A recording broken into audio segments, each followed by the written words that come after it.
je vous propose de regarder les idées à repiquer de Xavier qui relook une terrasse tout en bois de manière très poétique.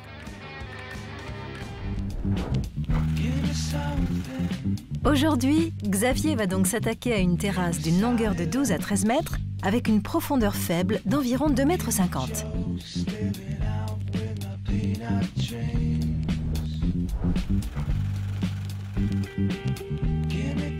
La particularité de cette terrasse, c'est sa situation, une exposition très ensoleillée, plein sud. L'idée est de recréer vraiment une terrasse très poétique avec des plantes qui nous rappelleront beaucoup de souvenirs, des souvenirs de nos grands-parents, des souvenirs des jardins, des souvenirs de l'enfance. Ces pots horticoles sont un peu plus résistants que les autres. L'épaisseur est plus ou moins d'1 cm, 1,5 cm, ce qui permettra à ces pots de ne pas geler et d'éclater. Le travail commence avec la mise en situation des plantes. On va faire une composition très rapide, très nerveuse, dans le sens où on va jouer avec les pots et les assembler directement. Et comme l'on a décidé de faire quelque chose de simple, la simplicité va venir sur le moment.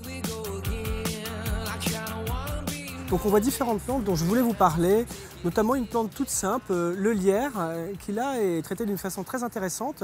Il est sur une structure pyramidale, donc qui redonne encore une fois une proportion sur une terrasse, que les choses ne soient pas toutes basses et toutes au même niveau. C'est une pyramide à 6 faces.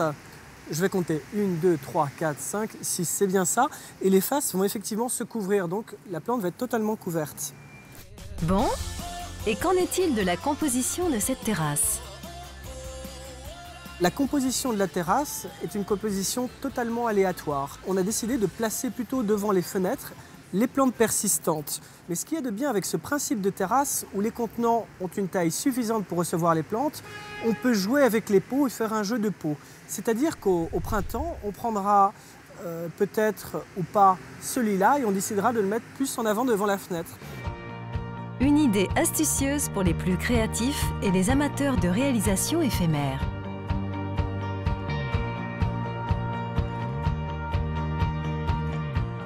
Alors l'oranger du Mexique, on a choisi cette plante parce qu'elle est déjà d'une part très florifère et très parfumée. Son feuillage, quand on le froisse, est très parfumé. On a une odeur mélangée un peu de basilic peut-être et d'orange. Et Xavier a aussi choisi des plantes plutôt étonnantes sur cette terrasse. Le mimosa, effectivement, on n'a pas l'habitude de le voir ici. En milieu urbain, je crois qu'il faut tenter, oser un petit peu plus de choses. Là, nous sommes à Paris, pourquoi pas le tenter ? Tant mieux s'il marche, et puis il ne tient en fait qu'à nous de le protéger. Pour jouer sur les hauteurs, on rajoute des petits pots au sol et aussi d'autres éléments. Et puis je voulais vous montrer également des petits accessoires qu'il est toujours intéressant de mettre sur les terrasses.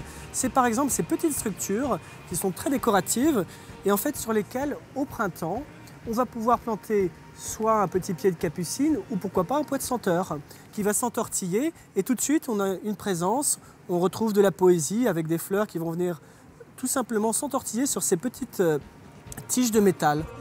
Il reste quelques retouches et Xavier ajoute du mobilier pour habiller l'espace.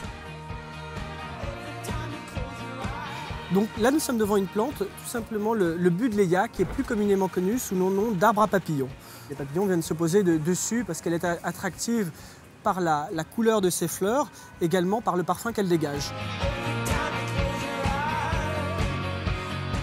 Cet objet que tout le monde connaît,